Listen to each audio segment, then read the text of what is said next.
Damn. Bright this morning.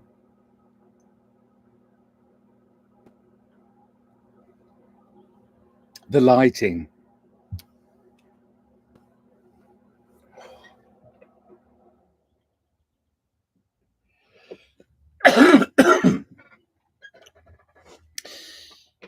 Oof.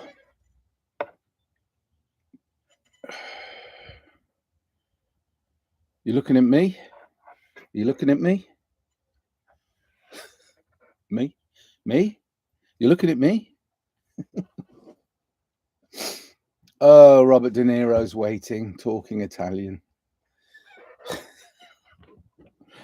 Dear, oh dear. Hi. Hello. Gosh, Kay. Sunshine, sugar bear. Sunshine.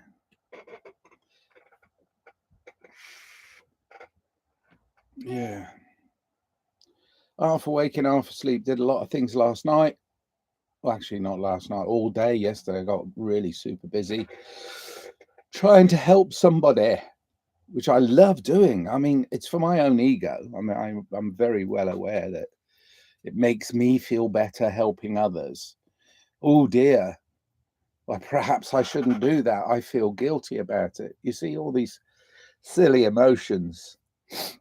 But I'm trying to show this ridiculous duality that is us on our human journey, because we can make choices, odd choices too.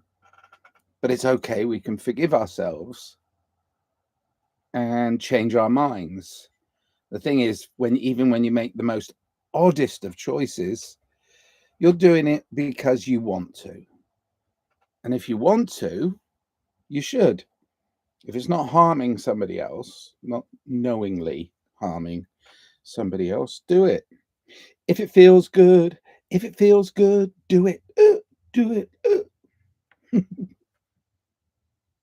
Wednesday, February 19th, 2025, 7:57 a.m. in the a.m. Woohoo! Any questions for me, Kay? Because I mean, I just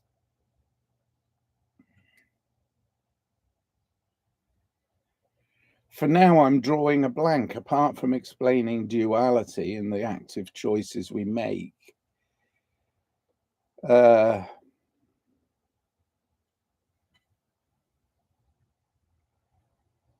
nothing.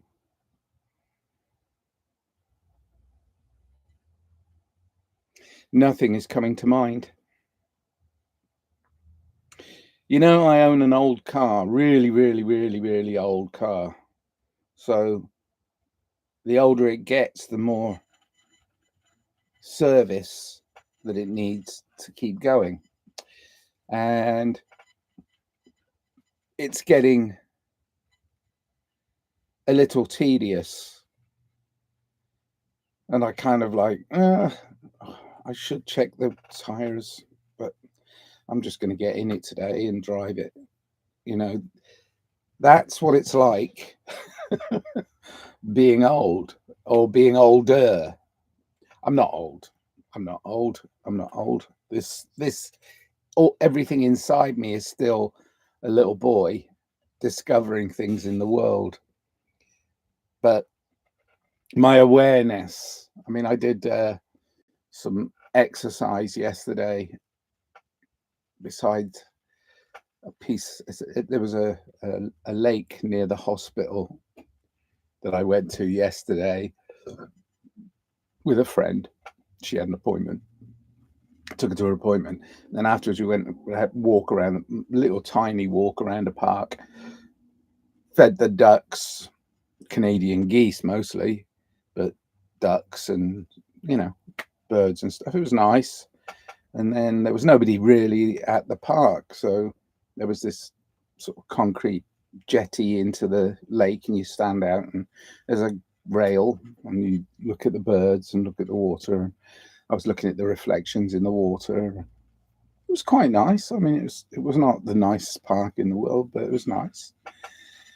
And then I looked up on a hillside, and somebody was doing some form of exercise, stretches and stuff. And I was like, oh, I should do my Qigong. So I started, doing my little exercise that I do. I used to do it every morning, really, before pretty much everything. I do it like first thing to stretch and greet the day. Well, I don't do that anymore. Too lazy. But I do it. I'm starting to do it more often again because I need to stay supple. So I did exercises, Qigong exercises, and it's funny.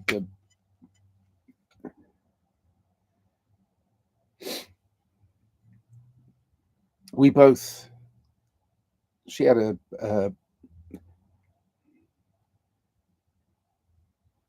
my friend is going to go in for a major operation, and she's very, very nervous. So it was a pretty distraction and a kind distraction. And she actually did the Qigong exercises. She copied me. It was only like a 15-minute old man sort of movements thing. It's akin to Tai Chi in a way.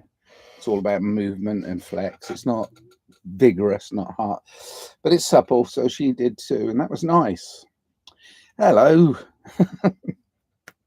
Juicy and Lucy, my favorite couple. How you doing? How is it in jolly old England on that south coast? It must be bloody freezing most days. Bloody freezing. Oof. Yeah. Sorry to report this, but you can come visit me anytime anyway. But it's sunny again here. Sun shining. And I know you're 8 hours ahead, so it's getting towards the end of the day there. I talked to my sister. She lives in the middle of England. You live on the south coast of England. But she said it was bloody freezing. She had her heating on full and she was staying in. It's just Lucy. Juicy is at work digging holes. It's not been too bad today. No sunshine though. Yeah. You have a caravan? I live in my motorhome. I call it the mothership. Sorry, I'm talking to people in the chat because pretty much my mind is empty this morning, which is great. I mean, it's not full of weirdness. I mean, it is, but I haven't got anything expansive to say really, apart from live, love, life, and I can keep repeating that until the day I die, which I will. But I'm pimping it up. Wow. Where is it you live? What part of America, Miss Sunshine Sugar Bear? They live on a boat. See, I live in a motorhome. They live in a boat, and you're pimping up your caravan. Pimping it up. That's good. Are you going to take it out on the road? Are you going to come visit me? Or I can come visit you. Sunshine on my sugar bear really makes me smile. I'm working on a new song and I'm really sort of like, I think it's done. And I've listened to it a bunch of times and I'm like, gosh, I really like it. But it doesn't make lyrically, it doesn't seem to make that. Well, it does make sense because parts of it make sense, but some of it's kind of like, I don't know where that came from. I'll read you the lyrics if I can find them. Well, I know I can find them. Where are they? Boom, boom, boom, boom, boom, boom, boom, boom. Oh no, you've got to open it first. Egypt. Thank you. Open, open, open. Open wide. Pleasure. Pain. Come on. Spinning wheel of death. Oh, it's opening. It's opening. Well, this is kind of like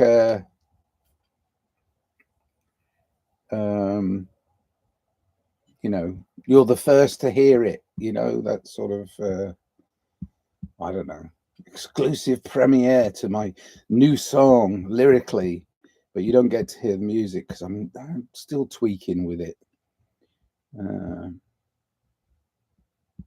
Where are you, Sunshine Sugar Bear? Please point. I know I'm in Los Angeles area, but I would like to know where you are, because maybe I can come visit you. And don't worry, I am dangerous. Okay. I said I am dangerous. We all are in danger of endangering each other. We're dangerous people living dangerous lives because it's exciting. Okay. This song, I originally called it, like, it came to me as a bunch of words, and then I recorded, and then I don't even know how much of this even made it into the song. I don't know. All of this may have made it into the song, but I did originally call it Failure, but I spelt it P-H-A-I-L-U-R-E, Failure. So it starts off, am I Zeus or am I a fractal of God? Do I make my own stories? Are they implanted through it, or are they implanted through experience? Is my human journey an active choice? Is it all fear of failure? If so, then on whose terms? My own story is energy. A fear of my success? I really don't believe that. I'm just blissed in my process. There you go. I'm just blissed in my process. I like that. And then the chorus is, you are all my mother, you are all my father. I'm making time and space. My mother earth and father time, they are my saving grace. My mother earth and father time, they are my saving grace. There you go. Sunshine. I just ate a marijuana gummy. You do. Sunshine Sugar Bear said, you know the Hells Angels. Of course. They're all over the world. They're everywhere. People think of them as being an invention of the American sort of motorcycle gang evolving into Hells Angels. No, there are chapters all over the world. I don't know where they started. I suppose the very first motorcycle promoted the very first choice of whether you were going to be exploring the dark side of the road or the light side of the road more. You see what I'm saying? It's still the same road. I used to ride. Me too. I had what was the last bike I had? Last motorcycle I had was a Yamaha. What was the model name? Virago. Yamaha Virago 750cc. It was kind of a sit up and beg one. It wasn't like a crotch rocket. And yeah, I used to enjoy riding that around LA. But as soon as my wife then got pregnant, she was like, that's it, get rid of the bike. You can't ride a motorcycle in LA anymore. You'll die. And I was like, so you don't care about me, you just care about me being a father.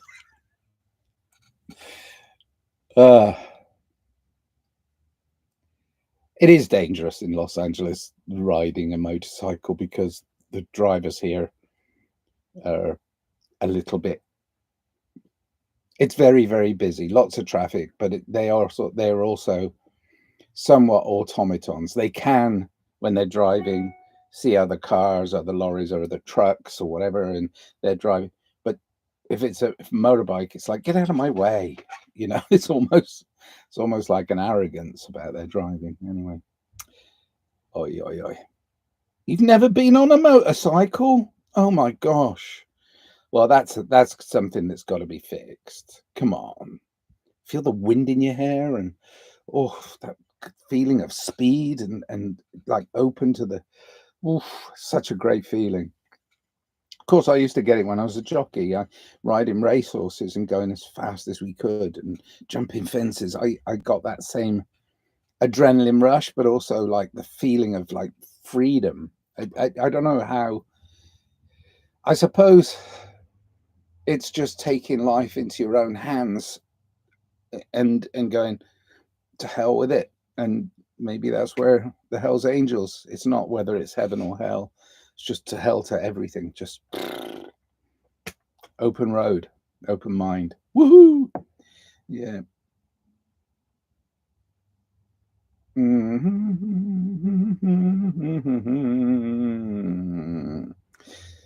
So, Sunshine Sugar Bear, I mean, contact me privately. I know you don't want to post in the chat where you live, probably. I mean, yeah, I mean, giving up all our privacy, but everybody knows where everybody is most of the time, in the hands of the people that want to manipulate you. But we do have to keep certain things to ourselves and be sensible with it.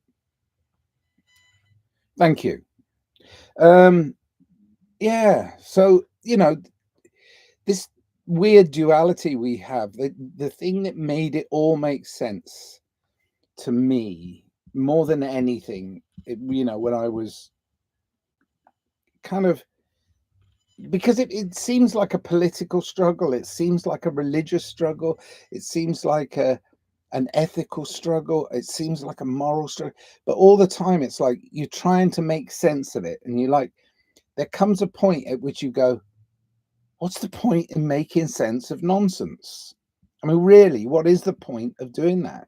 Because it all becomes a certain amount of nonsense,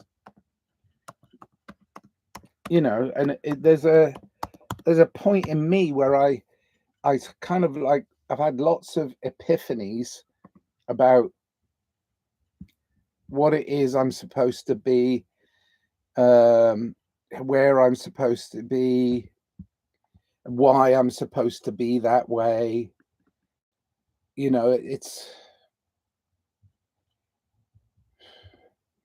But it's always somebody else's perception of me, not my perception of self. So I have to sit with myself and let it all settle down. Settle down now. Settle down. Just let it be. But the one thing that turned the corner for me more than anything was this brilliant correspondence I got from these people who cracked the code. They absolutely cracked the code. And they're brilliant. But a lot of people can't handle them because they're sparky. When they're together, separately, they can be sort of like boots on the ground, normal, ordinary, everyday people. But when they get together and the sparks fly, oh my gosh. And it's like they're almost experiencing the duality as a oneness, and then recognizing things through a joint venture. And they call them, but they crack this thing called the abracadabra code, and they're amazing. Oh. And then they sent me this amazing piece of, so important. It's so important. This is, oof.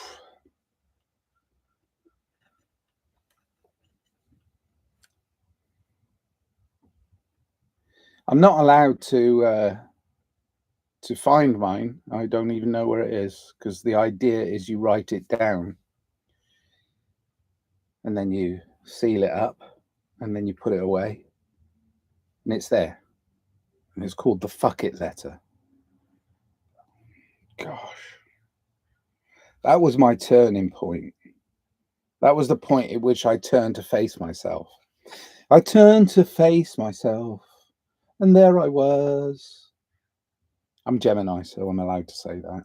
and also my picture at the beginning of this ridiculous pontification is a picture of me in it's a mirror self, you know, which is funny. Oh, you're a Gemini. Me too. That means there's 4 of us. How many people in this room? But the fuck it letter, and I'm not going to share it with anybody because that would kind of break the spell. But you have to do the fuck it letter. If you go to the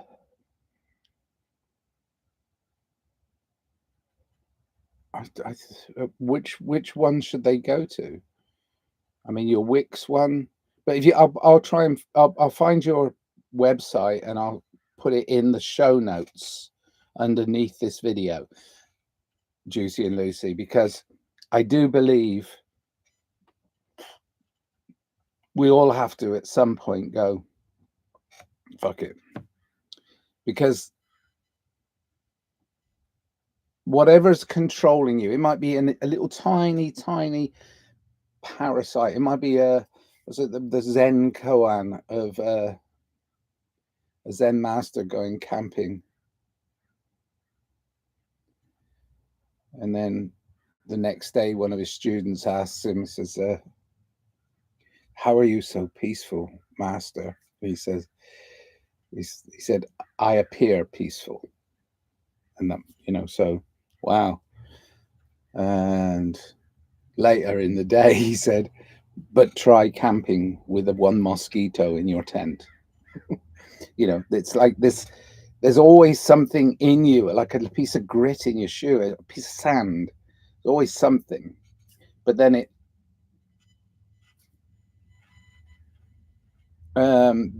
grows in because you've noticed it. It grows, you know. If it's like that little tiny piece of sand in your shoe, which you're like, oh, it's nothing, I'm not going to empty my shoes, and you keep walking, you're like, now it's really irritating because you've noticed it, you see.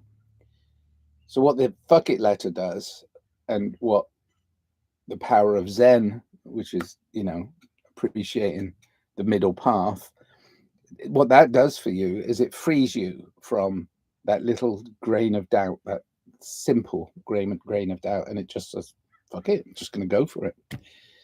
Anyway, Conrad's joined us. Hello, Conrad. Hi, morning.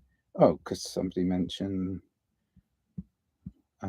Sunshine Sugar Bear mentioned Hells Angels and motorcycles in Europe, Germany, Turkey. President of Hells Angels seems to be Nakati Arabasi. Interesting influencer. Good morning. Yes. I mean, the thing is, it's like when somebody asked me to join a club once, you know, it's like a members only deal, and it was good. I was like, oh, you know, because I've been in the club as a guest, and they said, well, we'd like you to join, and I was like, see, because you want me to join, I'm not going to. I don't mind hanging out with people in groups and stages and all that stuff, but I have to be single-mindedly on my path because I want to not be too influenced by the crowd. I read a lot of anthropology when I was a child of probably 30, but the Human Tribe was a good one, and it focused on the individuals in a group and how once in a group lose their moral compass or have their moral compass spinning by the power of the crowd. And that was interesting because it was recognizing soccer hooligans, but like en masse, they're mindless, or their mind is set on one objective, you know. So I recognize within my human experience the human tribe, they may all choose to vote for somebody stupid and follow them, but I don't have to. That's happening quite a lot. Actually, it's always been happening.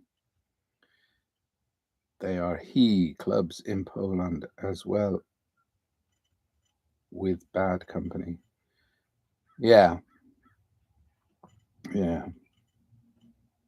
MMA. Yeah. That whole macho bullshit thing really just gets me. I can't abide violence, and that's just part of me, and I want to express my free self without violence, so I choose a non-violent path, and I'm a pacifist. That doesn't mean I wouldn't defend me from attackers, but there's absolutely not a violent bone in my body. I'm not interested in it. I'm interested in viewing it as something that is prevalent in society. You can't deny the violence in society. Problem I have is the violence in society comes from the state. It comes from the people who are running society. There would be less of it as retaliation if the state itself wasn't run in a violent manner. So we have to look very closely at society's need for violence. At the moment, we've got people getting very, very rich financially, countries getting very, very rich financially by selling awful, horrendous weapons in order to provoke war. I mean, it used to be that the weaponry would follow the war for, I don't know, mostly for land or for land grabs or whatever, but it would be that, but the weaponizing came after the need. Now we're weaponizing everything, weaponizing my cup of coffee. So we're in a mad rush to get to a place of weaponization. This is why people in power right now you're like, whoa, why are people following that twat? Don't you realize he's the biggest defense contractor? And yet here he is sat in government. I'm not going to mention names because who gives a flying fuck about them? And I'm not giving them the space. Just the largest weapons contractor, defense contractor, which is weapons, is in charge of the economy of one of the biggest countries in the world. Whoops. They're hermetic, yes. Now new veterans will join for sure. Yeah. Clubs. Yeah. Drugs and rock and roll. Sex and drugs and rock and roll is all my brain and body needs. When Ian Dury, who was a very brilliant man, Ian Dury and the Blockheads, he started the band to parody the society in which he was raised and very poorly treated, marginalized because of his disability, marginalized because of his outspoken ways, marginalized because of his working class roots in a class structured Britain. He was marginalized, so he turned it into a parody and a joke, and he was very good at it. All my brain and body needs. Sex and drugs and rock and roll. See, people turn it into an anthem, and they're the ones that he's taking the piss out of, he's joking with. That's you're parroting the parody. The danger of that is they don't even know. Here's a joke and you won't get it. And I think we're in a position right now in nearly the half hour's up, and I didn't think I had anything to say. Thank you, everybody. You spurred me into saying things, but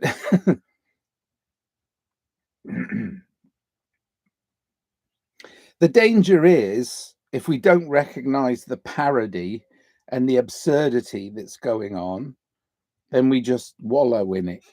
You know, we're like, whatever. But that's good if you're aware of it. If you're not aware of it, it's like keep spinning the coin.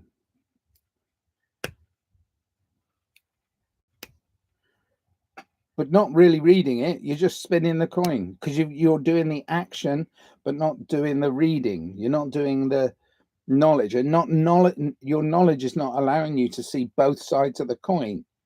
You're flicking it so as you get a result. Oh, that's what I wanted, and you keep going till you get the result you want. Well, that's no way of doing anything, is it? I mean, if you've got a rational mind, you make active choices. Gosh.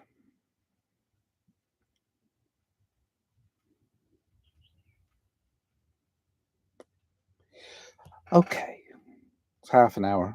That's long enough, I think. Caucasians are brutal as well.